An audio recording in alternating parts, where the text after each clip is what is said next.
Hello. Oh, it feels like proper bedtime story at this time of night, doesn't it? Right, I hope you've had a lovely day. So, the red goblins have all been pushed down the slippery slip and they're trapped at the bottom. Hooray! So, chapter 25. The punishment of the red goblins. It's certainly time we dealt with those red goblins, said Mr. Whiskers, the chief brownie, wiping his long beard with a yellow handkerchief. He had dropped plum juice all down it. And just at that moment there came a great surprise. A deep voice behind them said, "Oh-ho! There's a nice little company. What about coming back with me into Wizardland and doing a few jobs?" Everyone turned in dismay. They saw a curious figure above them, leaning down from a big branch. It was a wizard, whose green eyes blinked lazily like a cat's. "It's Mighty One, the wizard," said Moonface, and he got up to bow, for Mighty One was as mighty as his name. Everyone did the same. "Who is he?" whispered Fanny. "He's the most powerful wizard in the whole world," whispered back Silky. "He's come down the ladder, so that means that the land of red goblins has gone and the land of the wizards has come. They are always on the lookout for servants, and I suppose Mighty One has come down to look for some. This could be handy." "Well, I'm not going to be servant to a wizard," said Fanny. "You won't be," said Silky. "He's not a bad fellow. He won't take anyone who doesn't want to go. It's good training for a fairy who wants to learn magic." Mighty One blinked his eyes slowly and looked at the little crowd on the branches before him. "I need about 100 servants to take back with me," he said. "Who will come?" I forgot to do the deep voice. Nobody said a word. Moonface got up and bowed again. "Your Highness," he said, none of us want to leave the Enchanted Wood, where we are very happy. You may perhaps find others who would like to go back with you. We beg you not to take any of us." "Well," said the wizard, sliding his green eyes from one person to another, "I haven't much time. My land will swing away from the faraway tree in about an hour. Can you get me servants I want? If you can, I will not take you." Everyone looked worried, but Joe jumped up with a beaming face. "Your Highness, would red goblins do for your servants?" "Excellently," said Mighty One. "They are quick and obedient. But goblins would never agree to coming with me. They belong to their own land." Moonface, What's-His-Name, and the Saucepan Man all began to talk at once. Mighty One lifted up his hand, and they stopped. "One at a time," said the wizard. So Moonface spoke. "Sir," he said, "we have about 100 goblins boxed up in the middle of this tree. They try to take us prisoner. It would be a very good punishment for them if we gave them to you to take away to your land as servants." Mighty One looked astonished. 100 goblins, he said. "That is very strange. Explain." So Moonface explained. Mighty One was most interested to hear of the fight. "We'll all go down to the bottom of the tree and let the goblins out one by one," said Joe, excited. "Come on, what a shock for them when they see the wizard." So they all trooped down the tree in the bright rays of the rising sun. Really, it was all most exciting. They came to the trapdoor at the foot of the tree. Behind it they could hear a lot of shouting and quarrelling and pushing. "Don't push! You're squashing me!" Moonface unbolted the trapdoor and opened it. Out shot a red goblin and fell on a green cushion of moss.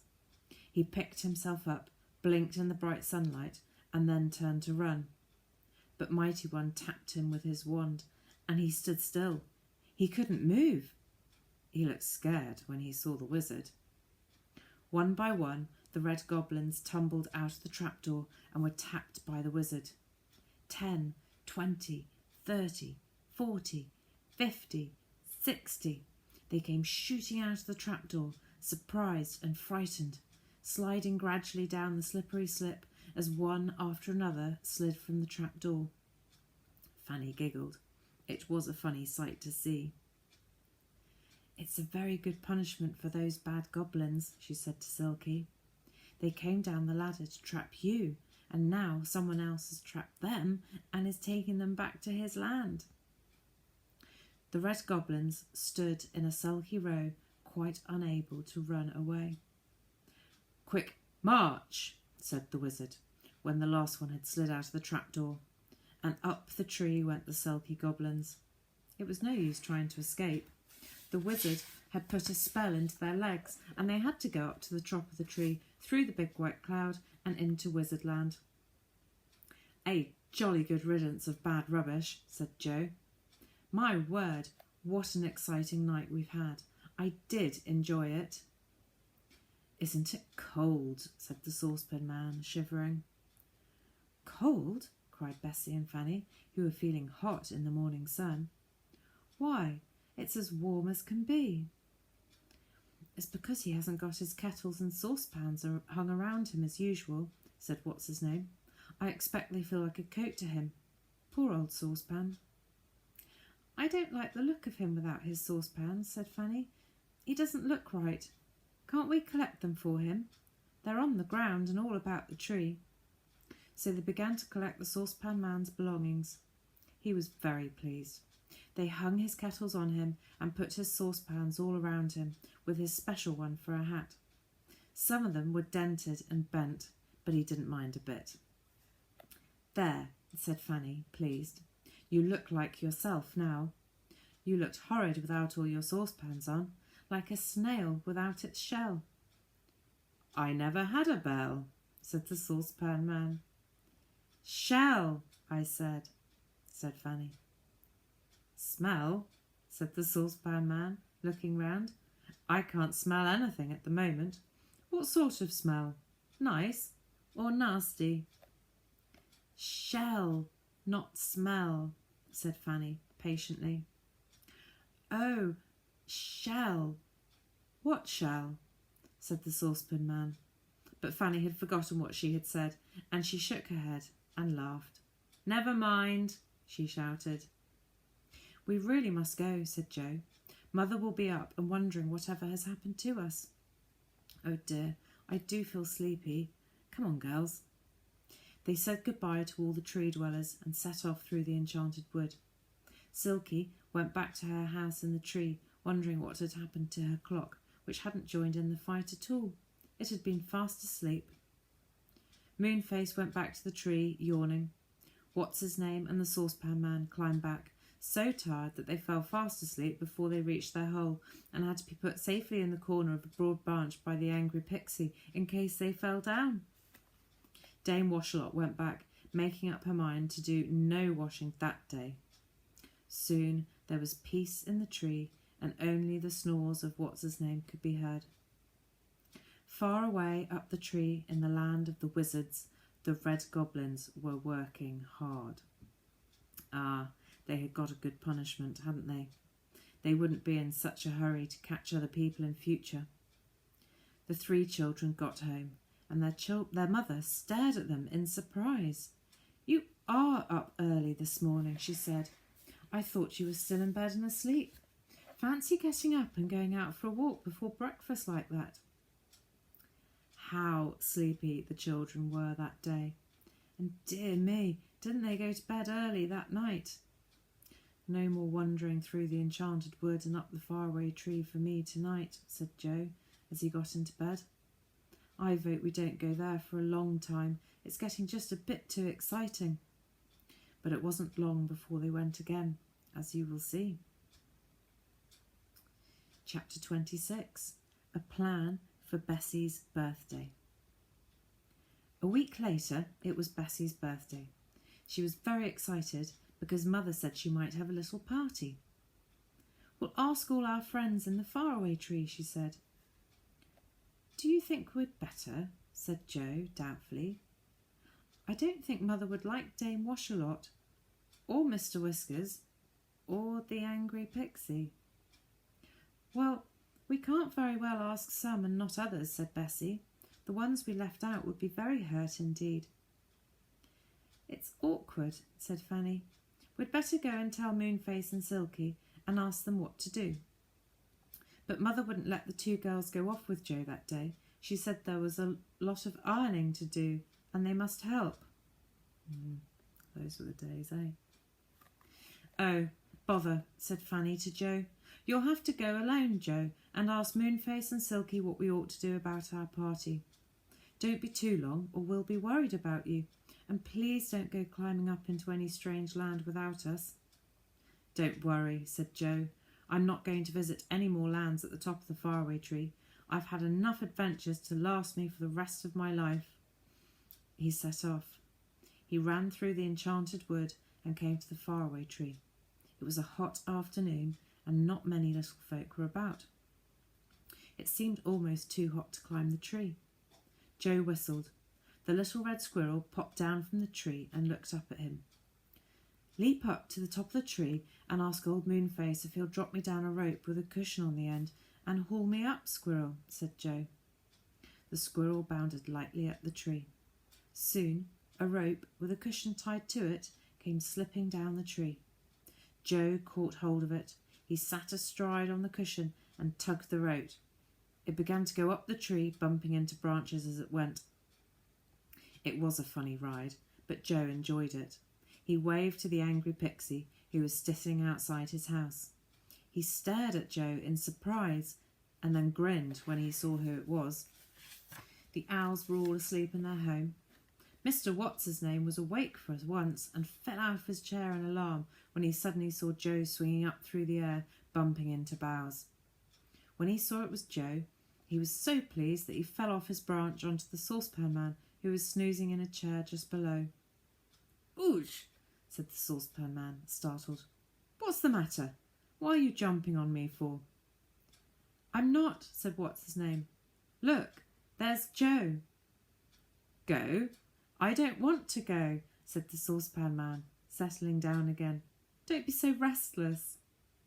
"I said, there's Joe," roared What's-his-name. "Where?" said the saucepan man in surprise, looking all around. But by that time, of course, Joe was far away up the tree, laughing over funny What's-his-name and dear old saucepan. What's-his-name climbed back to his chair and shut his eyes.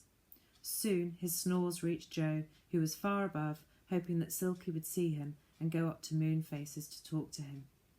He forgot to look out for Dame Washalot's water, but it missed him nicely, splashing down heavily onto poor old What's-his-name, making him dream that he was falling out of a boat into the sea.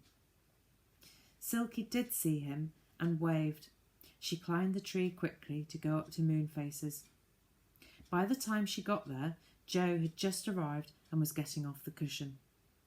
"Hello," said Moonface and Silky, pleased to see him.